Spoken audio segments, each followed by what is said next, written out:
بسم اللہ الرحمن الرحیم رب اشرح لی صدری ویسر لی امری واحلل عقدۃ من لسانی یفقہوا قولی۔ الحمد للہ الذی من علینا فی البدایۃ بالہدایہ وانقذنا من الضلالہ بمحض الفیض والعنایہ، والصلاة والسلام علی سیدنا محمد الذی هو الوقایۃ من النوایا، وعلی آلہ واصحابہ ذوی الروایۃ والدرایا، صلاۃ وسلاما لا غایۃ لہما ولا نہایہ۔ اما بعد فاعوذ باللہ من الشیطان الرجیم، بسم اللہ الرحمن الرحیم۔ قال اللہ تبارک و تعالی فی القرآن المجید والفرقان الحمید، سبحان الذی اسری بعبدہ لیلا من المسجد الحرام الی المسجد الاقصی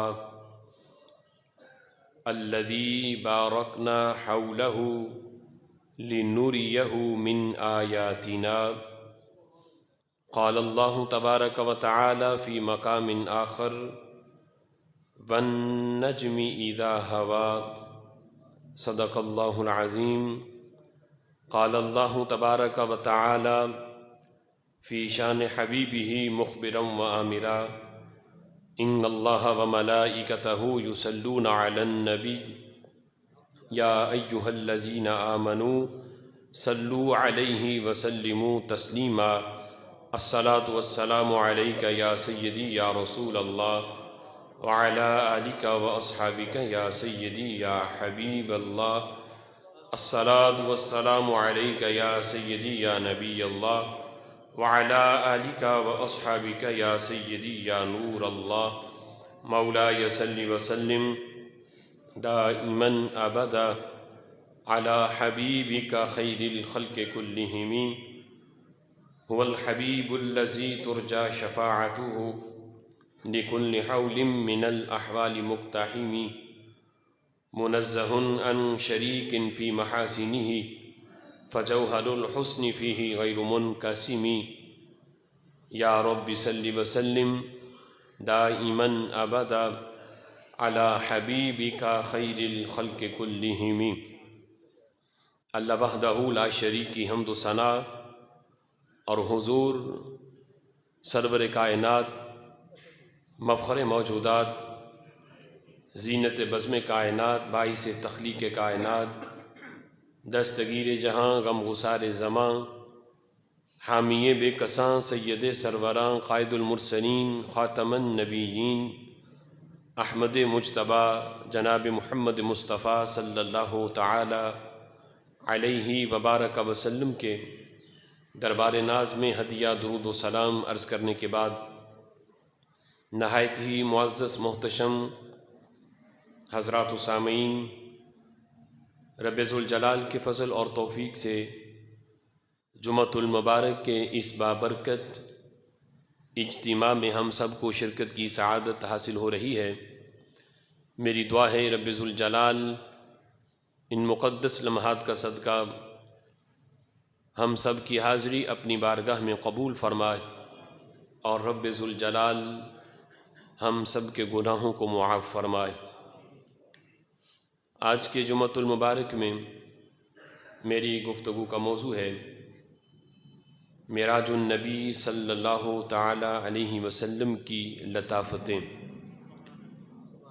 گزشتہ رات وہ عظیم اور وہ بابرکت رات گزری ہے کہ جس رات میں خالق کائنات جل جلالہ نے ہمارے آقا صلی اللہ تعالی علیہ وسلم کو وہ عظیم معجزہ عطا کیا کہ رات کے مختصر سے حصے میں مسجد حرام سے مسجد اقصی اور وہاں سے آسمانوں پہ اور پھر لامکاں پہ بلا کر بغیر حجاب کے جاگتی آنکھوں سے رسول اللہ صلی اللہ تعالی علیہ وسلم کو رب ذوالجلال نے اپنی ذات کا مشاہدہ کروایا، یہ وہ عظیم معجزہ ہے جو خالق کائنات جل جلالہ نے اپنے تمام انبیاء اور تمام رسولوں میں صرف ہمارے آقا صلی اللہ تعالی علیہ وسلم کو عطا فرمایا۔ رب ذوالجلال نے اپنے نبیوں رسولوں کو کئی معجزات عطا کیے تاکہ جس وقت اس نبی کی امت حق کی تلاش میں کرتی ہوئی ان تک پہنچے اور نبی کی حقانیت اور ان کی صداقت پر کوئی معجزہ طلب کرے تو وہ نبی اپنے معجزے کا اظہار کرے تاکہ امتی کو وہ معجزہ دیکھ کر اس کے لیے دین اسلام اختیار کرنا اور کلمہ پڑھنا اس کے لیے آسان ہو۔ تو رب ذوالجلال نے کئی معجزات سے اپنے انبیاء اور مرسلین کو نوازا ہے، لیکن جو معجزہ رب ذوالجلال نے ہمارے آقا صلی اللہ تعالی علیہ وسلم کو دیا، معجزہ معراج، یہ اتنا عظیم ہے کہ تمام انبیاء اور تمام مرسلین کے مجموعی معجزات مل کر ہمارے آقا صلی اللہ تعالی علیہ وسلم کے فقط معجزہ معراج کا مقابلہ نہیں کر سکتے۔ خالق کائنات جل جلالہ نے رسول اللہ صلی اللہ تعالی علیہ وسلم کو یہ منصب دیا کہ تمام انبیاء اور رسولوں میں صرف ہمارے آقا صلی اللہ تعالی علیہ وسلم ہی ہیں کہ جو لامکاں پہ جا کے مخلوق کی جنہوں نے ترجمانی کی اور اس خاص لمحات میں کہ جب رب ذوالجلال کا دیدار کر رہے تھے، اور یہ جو قرب خاص ہے یہ اتنا عظیم قرب تھا کہ حضرت موسیٰ علیہ السلام جیسے جلیل القدر نبی جب وہ رب ذوالجلال کے دیدار کی تمنا کرتے ہیں تو اللہ فرماتا ہے لن ترانی، اے موسیٰ تو ہرگز نہیں دیکھ سکتا۔ اور رسول اللہ صلی اللہ تعالی علیہ وسلم اگر کسی وجہ سے اس سفر میں کسی ہیبت کی وجہ سے، قرب کی وجہ سے، انوار و تجلیات کے روب کی وجہ سے تھوڑا سا اپنا قدم روکتے ہیں تو اللہ فرماتا ہے ادنو منی یا محمد، اے محمد صلی اللہ علیہ وسلم آپ رکتے کیوں ہیں، اور قریب آئیں اور قریب آئیں۔ تو اس قرب خاص میں اپنی امت کی ترجمانی اور اپنی امت کا مقدمہ رب ذوالجلال کی بارگاہ میں جس ہستی نے پیش کیا اور اپنی امت کے بارے میں جو ان کی کیفیت تھی اس کا اظہار کیا، یہ ہمارے آقا صلی اللہ تعالی علیہ وسلم ہیں کہ رب ذوالجلال جن کو اپنی ملاقات کے لیے اور اپنے دیدار کے لیے قرب عطا کرتا ہے، وہ رسول صلی اللہ علیہ وسلم اس قرب خاص میں بھی اپنی امت کی فکر کرتے ہوئے اپنی امت کے لیے رب ذوالجلال کی بارگاہ میں سفارش کر رہے ہیں۔ نبی مکرم شفیع معظم صلی اللہ تعالی علیہ وسلم کا معجزہ معراج یہ ویسے تو ایک معجزہ ہے بیان کرنے کے لحاظ سے، لیکن حقیقت میں دیکھا جائے تو یہ ایک معجزہ اپنے دامن میں کئی معجزات کو سمیٹے ہوئے ہے۔ یہ ایک معجزہ نہیں بلکہ یہ متعدد معجزات کا مجموعہ ہے معجزہ معراج۔ صرف اس ایک معجزے کو دیکھو اور اس ایک معجزے کی حقانیت کو جس وقت بندہ دیکھتا ہے تو اہل سنت و جماعت کے جو عقائد ہیں وہ کتنے روز روشن کی طرح واضح ہوتے ہیں۔ یہ ایک معجزہ رسول اللہ صلی اللہ تعالی علیہ وسلم کی نورانیت کو بھی بیان کرتا ہے اور ان کی بے مثل بشریت کو بھی بیان کرتا ہے۔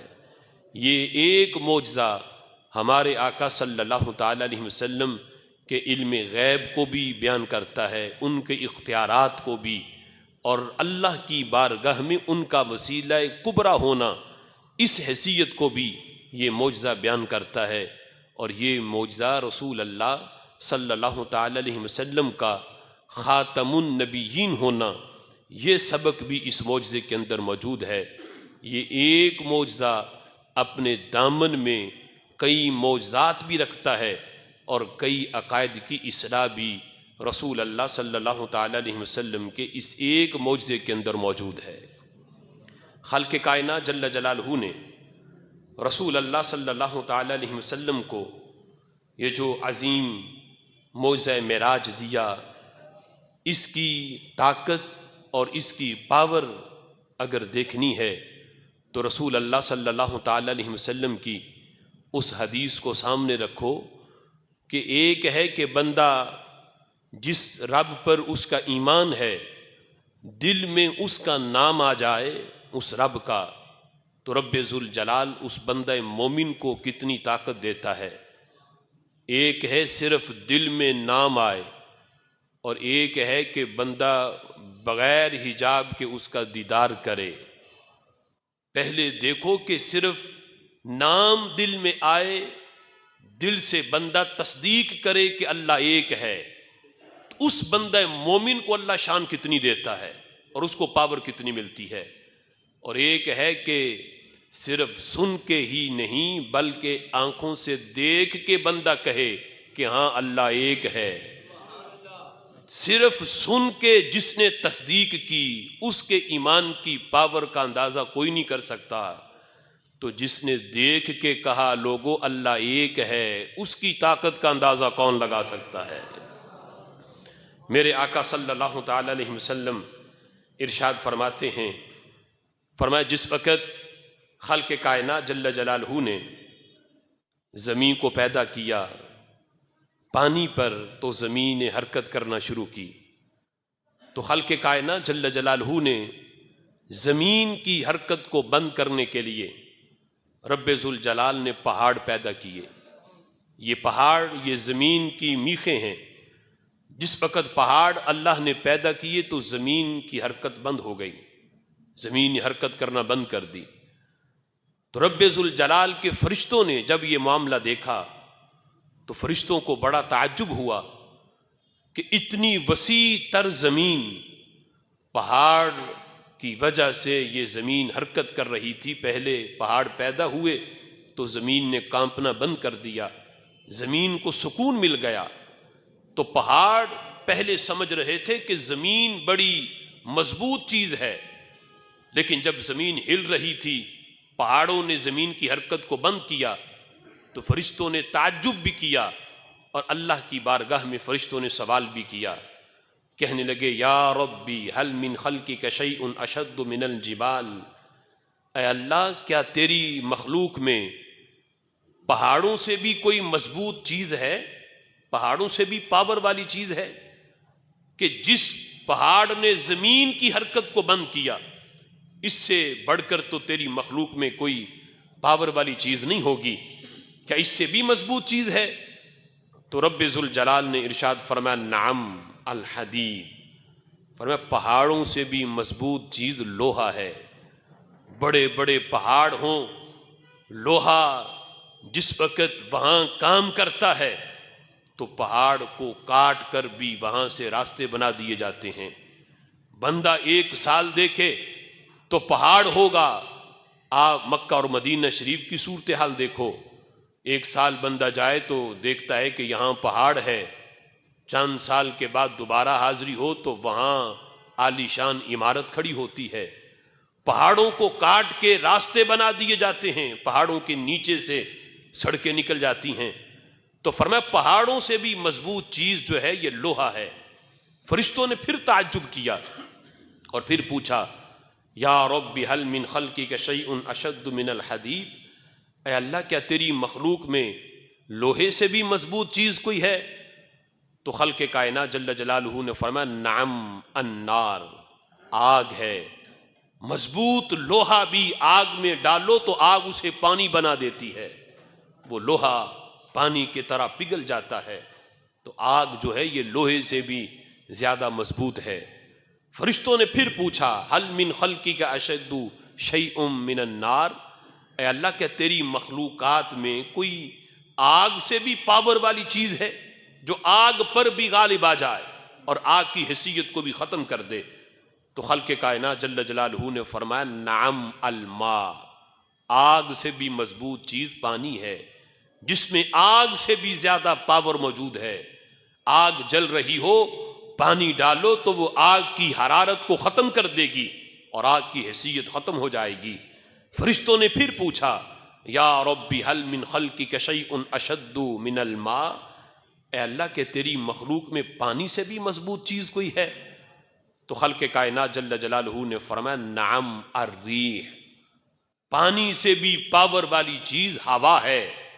ہوا چلے تو ہوا اس پانی کو بخارات کی صورت میں تبدیل کر کے اپنے ساتھ اڑا کے لے جاتی ہے۔ بندہ دیکھتا ہے پہلے وہاں پانی کھڑا ہوتا ہے، لیکن ہوا چلتی ہے تو ہوا کی وجہ سے وہاں پانی چھوٹے چھوٹے ذرات کی صورت میں اور بخارات کی صورت میں ہوا کے ساتھ شامل ہو جاتا ہے۔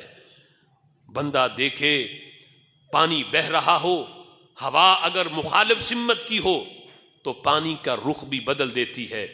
تو فرمایا یہ پانی جو ہے اس سے بھی مضبوط چیز ہوا ہے۔ فرشتوں نے پھر پوچھا یا ربی حل من خلقک شیء اشد من الریح، اے اللہ بتا تیری مخلوق میں ہوا سے بھی کوئی مضبوط چیز ہے؟ اب رب ذوالجلال نے جس چیز کا نام لیا یقیناً وہ چیز ہوا سے بھی زیادہ مضبوط، اور جب ہوا سے زیادہ مضبوط ہے تو پانی سے بدرجہ اولا پاور والی ہے۔ پانی سے پیچھے چلو تو وہ آگ سے زیادہ مضبوط، آگ سے پیچھے چلو تو لوہے سے مضبوط، پھر پہاڑ سے بھی مضبوط۔ جتنی پیچھے چیزیں ذکر ہوئیں ان سب سے پاور والی چیز یہ ہے جس کا ذکر میرے محبوب نے اب فرمایا۔ جب فرشتوں نے پوچھا اللہ کیا ہوا سے بھی پاور والی ہے کوئی چیز؟ تو میرے آقا فرماتے ہیں، اللہ فرماتا ہے نعم ابن آدم، سب سے مضبوط چیز انسان ہے، ابن آدم ہے، لیکن ہر انسان نہیں، فرمایا وہ انسان جس کے دل میں ایمان کی شمع روشن ہو۔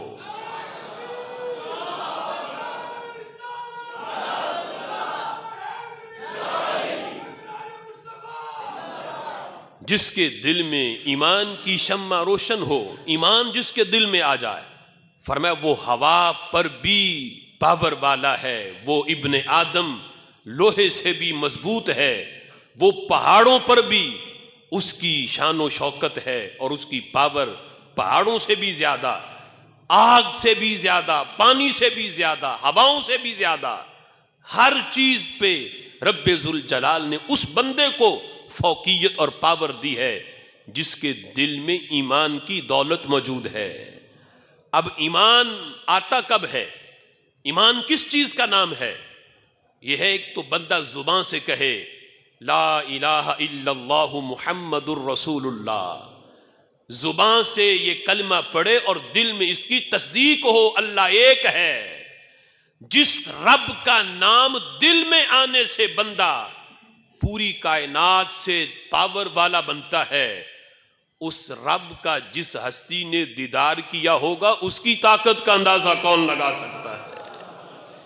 ایک ہے صرف نام آئے دل میں، زباں پہ نام آئے، دل میں نام آئے، دل میں تصدیق ہو جس نام کی، جس ذات کی، اس کی وجہ سے بندہ پوری کائنات میں جتنی پاور والی چیزیں ہیں ان سے بندہ مضبوط ہوتا ہے، ان سے زیادہ بندے میں طاقت آ جاتی ہے۔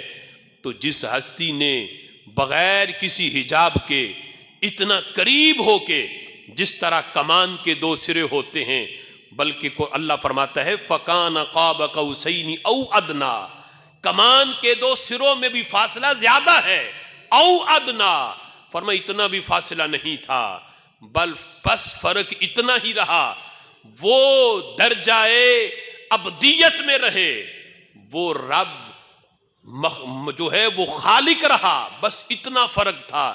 یہ بندے ہیں، یہ مخلوق ہیں، وہ خالق ہے۔ بقیہ رب ذوالجلال نے ہر پردہ اٹھا دیا۔ میرے نبی نے اتنا قریب ہو کے رب کو دیکھا۔ وہ قرب او ادنا میں کتنا ہے، یہ قرب دینے والا جانتا ہے یا قرب لینے والا جانتا ہے؟ اتنا قریب ہو کے جس ہستی نے عین ذات کا مشاہدہ کیا، اندازہ کرو رب ذوالجلال نے اس ذات کو پھر طاقت کتنی عطا فرمائی ہوگی۔ نبی مکرم شفیع معظم صلی اللہ تعالی علیہ وسلم آپ ارشاد فرماتے ہیں، آج جس وقت ہم موعظہ معراج کو بیان کرتے ہیں تو اس میں یہ ہے کہ براق نبی پاک علیہ الصلوۃ والسلام کی سواری کے لیے اس کا انتخاب کیا گیا۔ یہ براق اور یہ فرشتوں کا آنا اور حضور کو ساتھ لے کے جانا، یہ ہر ایک کی ڈیوٹی تھی۔ ہمارے آقا صلی اللہ علیہ وسلم سفر معراج کے لیے نہ کسی کی رہنمائی کی انہیں حاجت تھی، نہ کوئی سواری کی ضرورت تھی، نہ سواری کے محتاج تھے۔ یہ تو براق کی معراج ہے۔ میرے محبوب کا اگرچہ سفر معراج بیان کرتے ہوئے آج یہاں سے ابتدا ہوتی ہے کہ براق آیا، حضور براق پہ سوار ہوئے، مسجد حرام سے سفر کا آغاز ہوا، پھر آپ مسجد اقصیٰ میں پہنچے، لیکن اہل عشق کہتے ہیں محبوب کے سفر معراج کا آغاز یہاں سے نہیں ہوتا۔ براق آیا تو یہ براق کی معراج ہے کہ میرے نبی اس پہ جلوہ گر ہوئے۔ حضور کی معراج کا آغاز یہاں سے نہیں ہوا۔ آپ بیت المقدس میں گئے تو میرے محبوب کی یہ معراج نہیں تھی۔ بیت المقدس میں جانا، نبیوں سے ملاقات کرنا، یہ میرے نبی کی معراج نہیں، یہ معراج نبیوں کی ہے کہ اللہ نے انہیں اپنے محبوب کا دیدار عطا فرمایا۔ آسمانوں پہ جانا یہ نبی کی، ہمارے آقا کی معراج نہیں۔ آسمانوں پہ تو پہلے نبی جلوہ گر ہیں۔ سدرہ تک جانا یہ میرے نبی کی معراج نہیں۔ سدرہ پہ تو پہلے حضرت جبریل امی کا مقام وہاں تک ہے، وہ بھی جاتے ہیں۔ وہاں تک جانا بھی یہ میرے نبی کی معراج نہیں۔ پہلے آسماں پہ قدم رکھا تو یہ آسماں کی معراج ہے، دوسرے پہ قدم رکھا تو یہ دوسرے آسماں کی معراج ہے، تیسرے پہ اعلی حاصل قیاس ساتوں آسمانوں پہ گئے تو یہ آسمانوں کی معراج ہے۔ جس نبی سے ملے وہ اس نبی کی معراج ہے۔ سدرہ پہ پہنچے تو یہ سدرۃ المنتہا کی معراج ہے۔ عرش پہ پہنچے تو وہ عرش کی معراج ہے کہ عرش پہ میرے نبی کے قدم لگے۔ میرے نبی کے سفر معراج کا آغاز لا مکان سے ہوتا ہے، جہاں تک پہلے کوئی نہیں گیا وہاں سے میرے نبی کے سفر معراج کا آغاز ہے۔ انتہا کہاں تک ہے یہ لے جانے والا جانتا ہے یا جانے والا جانتا ہے؟ حضور فرماتے ہیں کہ جب میں لا مکان پہ تھا تو رب ذوالجلال کے قرب، انوار و تجلیات کے قرب کی وجہ سے تھوڑی سی میرے دل میں خوف اور ہیبت جب طاری ہوئی تو حضور فرماتے میرے قدم رک گئے۔ اب یہ وہ مقام ہے جہاں نہ براق ہے نہ جبریل ہے، جہاں نہ رف ہے، سارے پیچھے رہ گئے۔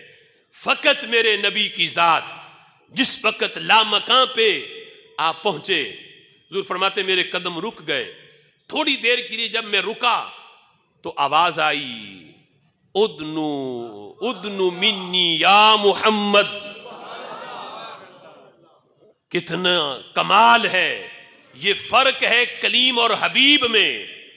یہاں صرف تقاضا تھا کلیم کا کہ اللہ میں دیکھنا چاہتا ہوں، تیری آواز میں اتنا حسن ہے تو جلووں میں حسن کتنا ہوگا، اللہ مجھے اپنا دیدار کروا۔ تو رب ذوالجلال نے جس سختی سے اللہ نے منع کیا، اعلیٰ حضرت کہتے ہیں رب ہے، رب نے ایک طرح کی کلیم کو یہ جھڑکی دی، لن ترانی، اے موسیٰ تو نے سوچ بھی کیسے لیا کہ تو میرا دیدار کرے گا؟ لن ترانی لن ترانی، ہرگز تو نہیں دے سکتا۔ میرے امام کہتے ہیں تبارک اللہ، شان تیری تجھی کو زیبا ہے بے نیازی، کہیں وہ جوش لن ترانی، کہیں تقاضے وصال کے تھے۔ ادن منی یا محمد، ادن منی یا محمد۔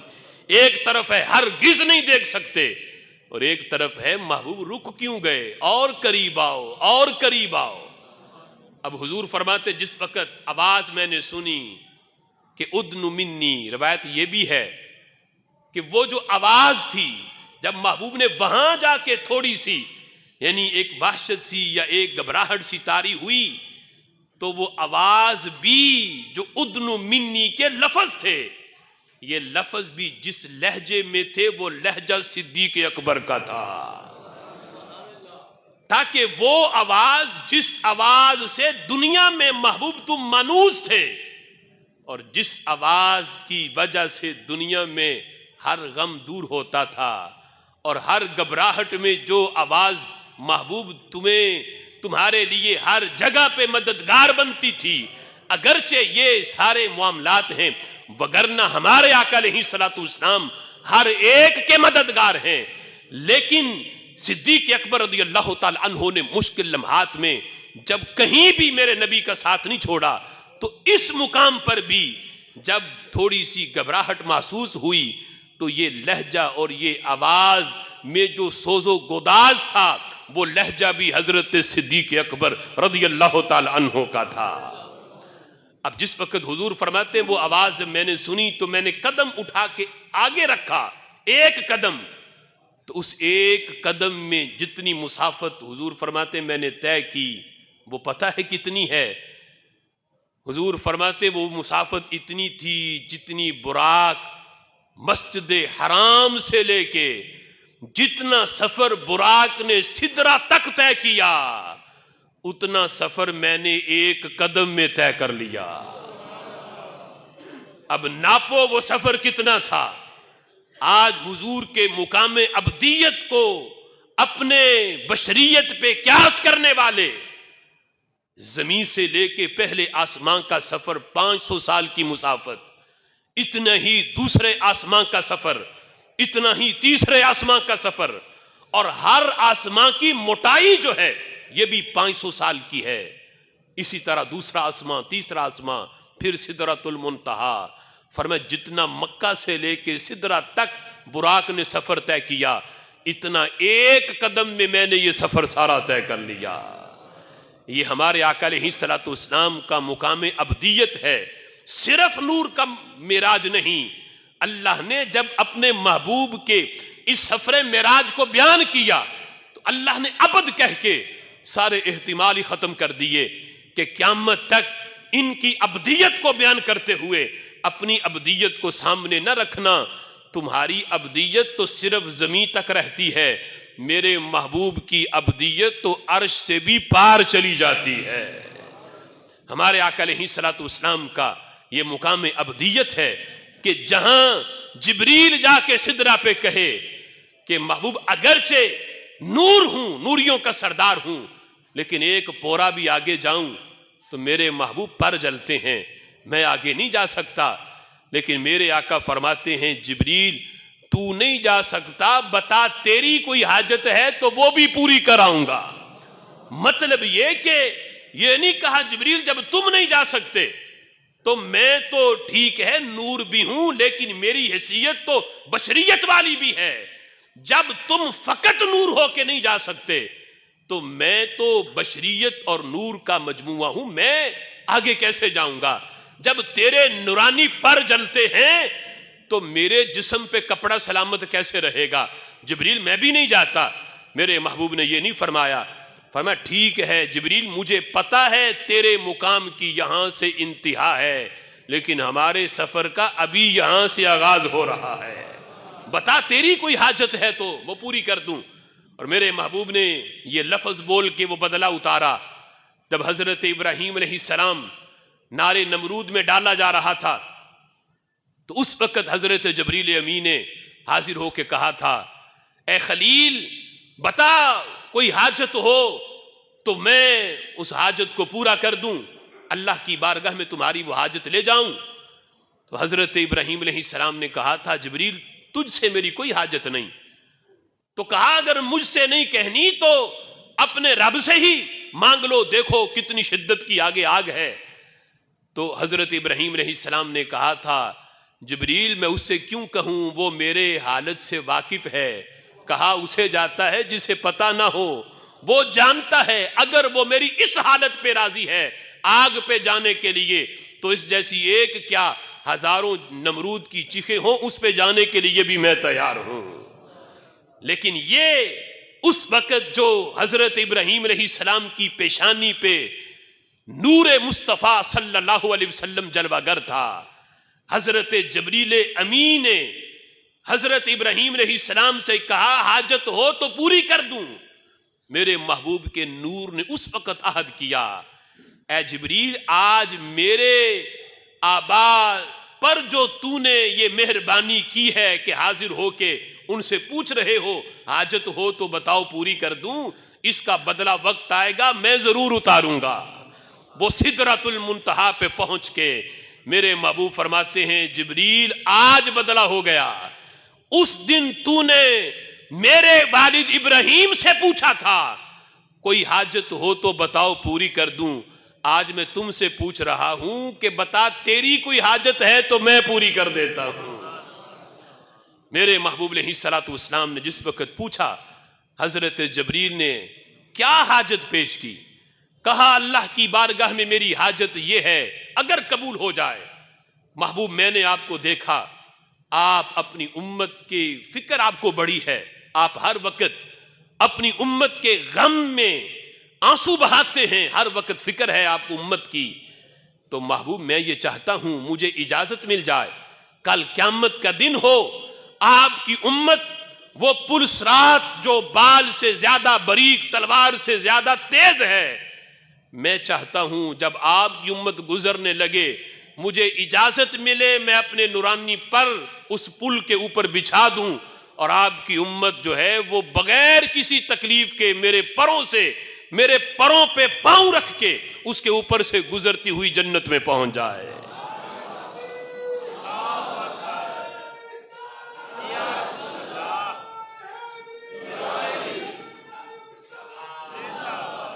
فرمایا نبی پاک علیہ الصلوۃ والسلام کا جو سفر معراج کا آغاز ہے وہ وہاں سے ہے، لامکان سے، کہ جہاں پہلے کوئی نہیں گیا۔ عرش تک جانا بھی حضور کی معراج نہیں، کہ عرش وہاں پر بھی فرشتے وہاں پر بھی موجود ہیں اور ان کی بھی تمنا تھی کہ اللہ کے محبوب کا دیدار ہو، وہ حاملین عرش اٹھانے والے فرشتے وہ پہلے سے موجود ہیں۔ عرش تک جانا یہ عرش کی معراج ہے اور عرشیوں کی معراج ہے کہ انہوں نے محبوب کا دیدار کیا۔ میرے محبوب کے سفر معراج کا آغاز وہاں سے ہے جہاں پہلے کوئی نہیں پہنچا اور وہ لامکاں ہے، وہاں جانا اور وہاں جا کے بغیر حجاب کے رب ذوالجلال کی عین ذات کو دیکھنا یہ ہمارے آقا کی معراج ہے، جو رب ذوالجلال نے کسی دیگر نبی کو بلکہ اس سے پہلے کسی ہستی کو بھی یہ عظمت عطا نہیں کی جو خالق کائنات جل جلالہ نے ہمارے آقا علیہ الصلوۃ والسلام کو عطا فرمائی ہے۔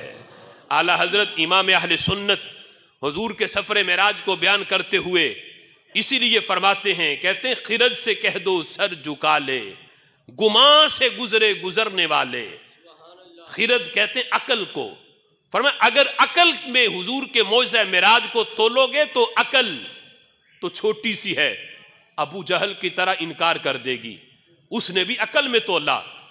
فرمایا حضور کے معجزہ معراج کو عقل سے نہیں صدیق اکبر کے ایمان سے دیکھو، کہ نبی سے تو بعد میں سنا، پہلے سنا ابو جہل کی زبان سے، لیکن تصدیق کی کہ ابو جہل بتا واقعہ ہی میرے محبوب یوں کہتے ہیں کہ رات کے تھوڑے سے حصے میں لامکان سے ہو کے آ گئے، تو انہوں نے کہا کہ ہاں واقعی کہتے ہیں۔ تو فرمایا کہ ان سے جا کے تو بعد میں پوچھوں گا، اگر وہ کہتے ہیں تو صدیق آج بھی ان کی تصدیق کرتا ہے، ابھی تصدیق کرتا ہے کہ وہ جو کہتے ہیں وہ حق ہے، وہ سچ ہے۔ خرد سے کہہ دو کہ سر جھکا لے، گمان سے گزرے گزرنے والے، پڑے ہیں یہاں خود جہت کو لالے، کسے بتائیں کدھر گئے تھے۔ فرمایا وہ لا مکان پہ جہاں نہ اب ہے نہ تب ہے نہ ادھر ہے نہ ادھر، نہ مشرق نہ مغرب، نہ اوپر نہ نیچے نہ دائیں نہ بائیں، فرمایا یہ چیزیں ہی نہیں تو بتائیں کسے کہ حضور گئے کہاں تھے؟ یہ فرمایا نا کہ میں نے ایک قدم آگے رکھا تو اتنا سفر طے کر لیا جتنا مکہ سے لے کے سدرہ تک براق نے کیا تھا، اور فرمایا اس قسم کی 1000 آوازیں مجھے آئیں اور میں نے 1000 قدم اٹھائے۔ اب وہ کتنا سفر تھا یہ سفر کرنے والا جانتا ہے یا کروانے والا جانتا ہے؟ فرمایا پڑے ہیں یہاں خود جہت کو لالے، کسے بتائیں کدھر گئے تھے؟ فرمایا سراغ عین و متا کہاں تھا، سراغ عین و متا کہاں تھا، نشان کیف و الا کہاں تھا، نہ کوئی راہی نہ کوئی ساتھی، نہ سنگ ملزم نہ مرحلے تھے۔ سنگ ملزم یہ کہ اب سفر اتنے میل رہ گیا اتنے میل رہ گیا، فرمایا یہ تو وہاں ہوتا ہے جہاں کوئی مکان ہو، جو مکان ہی نہیں تھا، نہ کوئی راہی تھا نہ کوئی ساتھی تھا نہ کوئی سنگ میل تھا نہ مرحلے تھے۔ اور فرماتے ہیں مکان امکا کے جھوٹے نقطوں، مکان امکا کے جھوٹے نقطوں، تم اول و آخر کے پھیر میں ہو۔ فرماتے ہیں محیط کی چال سے تو پوچھو کدھر سے آئے کدھر گئے تھے، اور آخر میں آپ نے انتہا ہی کر دی، بات ختم کر دی۔ فرماتے ہیں وہی ہے اول وہی ہے آخر، وہی ہے باطن وہی ہے ظاہر، اسی کے جلوے اسی سے ملنے اسی سے اس کی طرف گئے تھے۔ فرمایا یہ کہہ دو جلوے بھی اسی کے تھے، اسی سے ملنے اس کی طرف گئے تھے، گئے کدھر تھے؟ فرمایا یہ بتائیں ادھر ادھر اس جگہ کو جہاں کوئی مکان ہو، جہاں جہت ہی نہیں۔ فرمایا وہ اس جگہ کو تعبیر کیسے کیا جائے؟ بس یوں کہو کہ معراج کی رات آمینہ کے لال نے اپنے رب کی ذات کو یوں دیکھا ہے جیسے دیکھنے کا حق ہوتا ہے، اور قرآن میں اللہ نے اس دیدار کو بھی بیان کیا۔ فرمایا یہ تم میرے نبی کے دیکھنے میں جھگڑا کرتے ہو، دیکھا ہے یا نہیں دیکھا؟ اللہ فرماتا ہے وَلَقَدْ رَآهُ نَزْلَةً أُخْرَى، ایک بار نہیں میرے نبی نے تو 2 بار دیکھا ہے۔ مَا كَذَبَ الْفُؤَادُ مَا رَآ، اور یوں دیکھا، یہ نہیں تھا کہ آنکھیں دیکھتی تھی دل تصدیق نہیں کرتا تھا۔ بہت سے مناظر ایسے ہوتے ہیں بندہ آنکھ سے دیکھے لیکن دل مانتا نہیں، دل کہتا ہے نہیں ایسا نہیں ہو سکتا، یعنی یہ محض نظروں کا دھوکہ نہ ہو، ایسا نہیں ہو سکتا۔ فرمایا نہیں میرے نبی نے یوں نہیں دیکھا، ما کذب الفؤاد ما رآ، آنکھ دیکھ رہی تھی دل تصدیق کر رہا تھا، اور یوں دیکھا۔ فرمایا یہ نہیں، ادھر موسیٰ علیہ السلام تو تجلی سوئی کا نکا اس کا بھی کروڑواں حصہ تجلی انڈائریکٹ دیکھ کے برداشت نہ کر سکے، لیکن میرے محبوب نے عین ذات کو دیکھ کے آنکھ بھی نہیں جھپکی، ٹک ٹکی باندھ کے عین ذات کا مشاہدہ کیا۔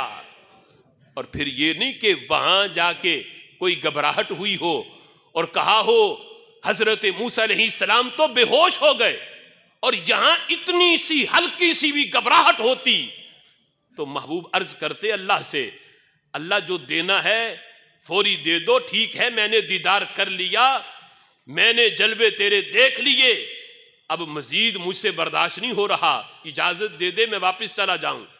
نہیں، داتا صاحب کہتے ہیں وہاں تو صورتحال یہ تھی کہ محبوب جب دیدار کر رہے تھے تو کہا اللہ میں واپس نہیں جاؤں گا، فرمایا واپس آنے سے انکار کر دیا۔